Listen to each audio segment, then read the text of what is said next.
Fishy Business task in Lake Ribiere, Quebec. Hello everybody and welcome to a new episode of SnowRunner here at Overfed Gaming. I am the Overfed.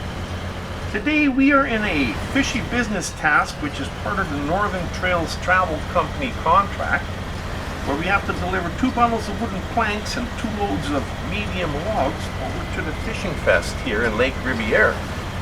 Now we're driving our PLAD 450 and we've already previously delivered the 2 wooden planks, and we are down here at the log yard picking up 2 loads of medium logs that we can then deliver over to the fishing fest, which is not that far away. So the load up zone is right over here, just around the corner. Now the PLAD is a fantastic truck to use for a job like this. He's not a speed demon, but then again, you can't go very fast here anyhow. So he's got plenty of power. Like I said, not a lot of speed, but you'll find out in a second here when we leave the log yard. It's a little bit muddy, watery, snowy, but what they've done is they've thrown a few logs in the water across the road to give you some traction. Now it's really hard to drive over time. If they were solid logs one after the other, it'd be okay, but they only threw the odd log in, which leaves a big hole in between them, which leaves an area for damage when you go over top of it. So we just got to take it real slow through here. Now we got lots of time. Like I said, it's not a very distant point that we got to go to, but we do have a couple of pitfall areas. This is one where you can get damage, or like if you're watching the trailer, you could flip your trailer, and if you do that, then you'd have to go back and get a new set of logs, because I got no log crane on the truck. So we're just gonna go a little bit slower than even the PLAD can do until we get through it. Right over here. There we go. So not too difficult, just as long as you take it easy. Then we got a little bit of climbing to do, and like I said, the PLAD, he's not a speed freak, but boy, he's got some good low-end torque, lots of power, and over here you gotta take a sharp cut to the right and climb up those rocks. Where the road goes. It is actually a pretty tough road to climb here, but it's the easiest way out. The other way would have been all in a roundabout way, and it would take you forever to get to the fishing fest. I would imagine that the word fest is short for festival, so that's what we're going to go with. Now we're going to climb up this little area here, and then just up ahead, no, it's just a little bit further to go yet, where there's a detour area, but we're not going to take it. We continue to go around it because the detour area is it's really dangerous. It's a narrow little rocky ridge, and I'll show you when we get there. But first we got to get up this steep area here.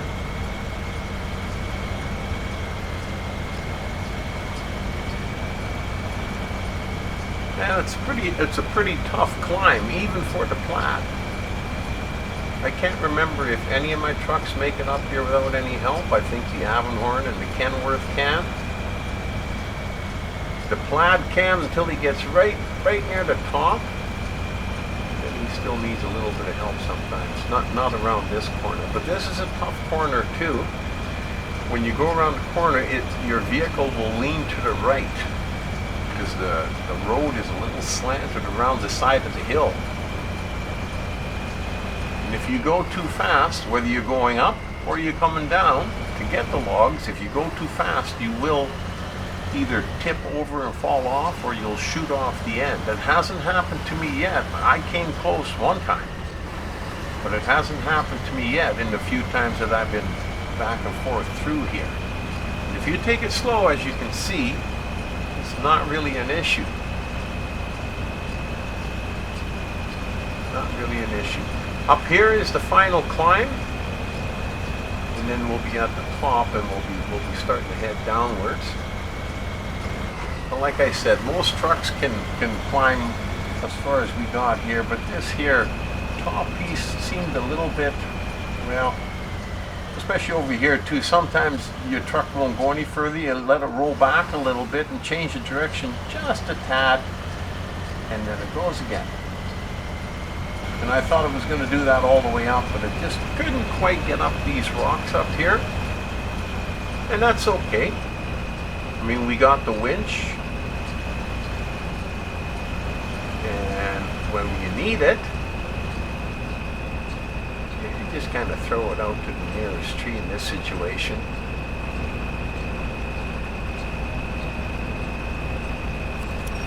Just like that. Just a little pull just to get the tires over top of the first rock, and then you're okay. You'll make it the rest of the way. Now that shortcut is right to the left. You can see where the tracks are that I was talking about earlier, and you can see the little ridge, and it's really, really narrow when you're on there. And this is the way you go around it before it was clear. Now, this being such an easy way to go around it, I just keep using it because it's much easier than the ridge. Now I do go over the ridge one time, a couple of times I believe, and they're in other videos that I've made, so I find this a little bit better because I'd rather go around it and actually deliver the loads that I'm taking with me. So another little fuel trailer in case you run out of fuel along the way. And as long as we don't need it, we got 169 liters in the tank, and we still got our reserve fuel on top. And if we don't need it, we're not going to take it, because in that way we can leave it for the next vehicle that might need it more. We don't have very far to go, so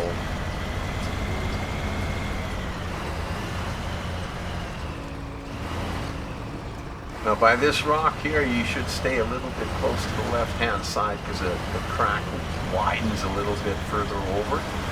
And just go slow through here. Because here you go downhill and you don't want this truck to run away with you, run away on you with that trailer in behind it. But try to avoid those rocks next time. I'm amazed that trailer is still connected. Now we're gonna trip on down here, just go around the top of this tree, because otherwise he'll grab a hold of you and you won't let you go. And I usually just go straight down here and across the ice.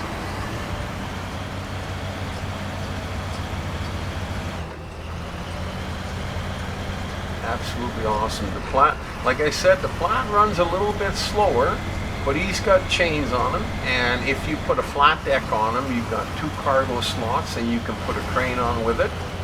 So he's pretty versatile. There's a lot of different attachments for him, you know. But like I said, he does drive a little bit slower. Now, when he's on the flat road or like on flat ice, he'll go a little bit faster than through the deep snow and mud. But in cross-country terrain like this, he's going to go a little bit slower. But then again, the Opafet prefers it a little bit slower because sometimes his decisions are not all that wise. It's not the truck. It's usually when you're making a mistake, well, with me anyhow, I don't know about anybody else, but when I make a mistake, it's usually the operator, not the vehicle doing the job. And keep that in mind. These trucks are, the ones I use are very capable, but sometimes I don't use them the right way. Now we got to go a little bit further here, and then go a little bit out into the water and the ice there, and then take a tight turn as we get near the end here, so you can have a little bit more of a straight climb, and it'll help stabilize the load on the back of the truck and the trailer a little bit better as you go up here. It won't be angled so badly either.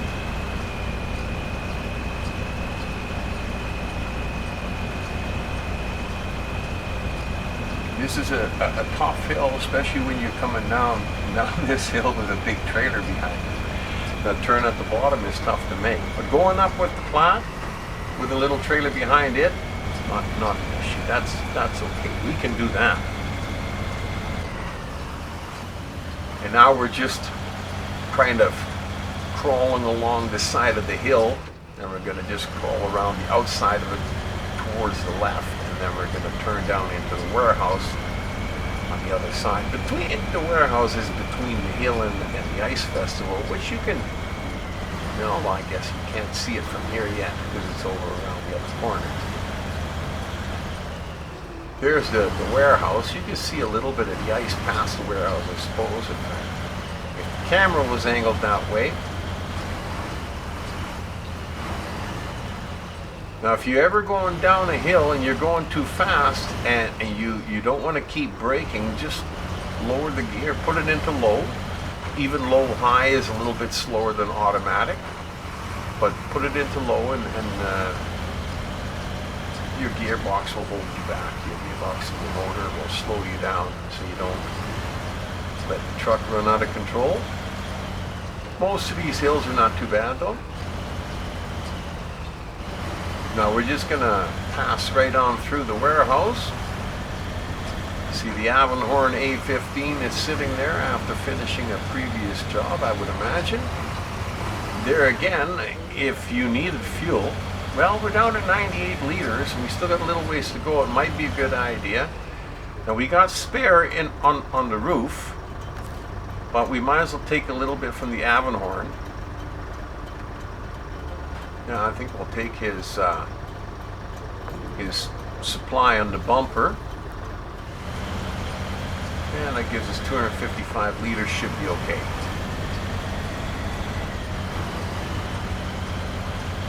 Like I said before, you know, leaving your trucks out on the maps, they're good for fuel stations where you can access them for extra fuel, like I just did, or they can be used for rescue vehicles or helper trucks. There's lots of things that you can do with them. I've even used big trucks as scout trucks, just going around looking to see what I could find and if it was a safe journey to go this direction or that.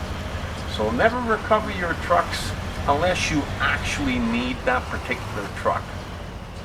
Now coming down here, it's pretty self-explanatory. You just follow the tracks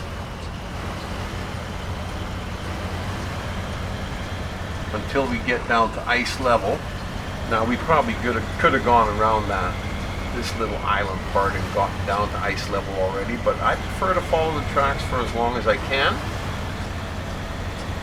because you're never sure about the ice, and for some reason I always seem to keep taking a different route.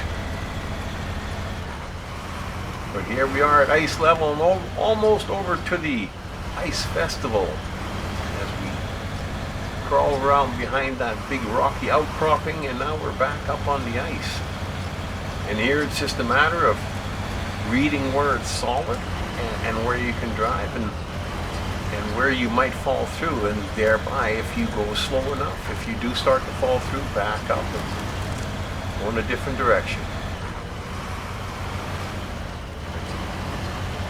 Now we just gotta crawl around the ice, and like I said, you can't just turn right here and then go straight to the drop-off point. You do have to kind of follow the tracks a little bit.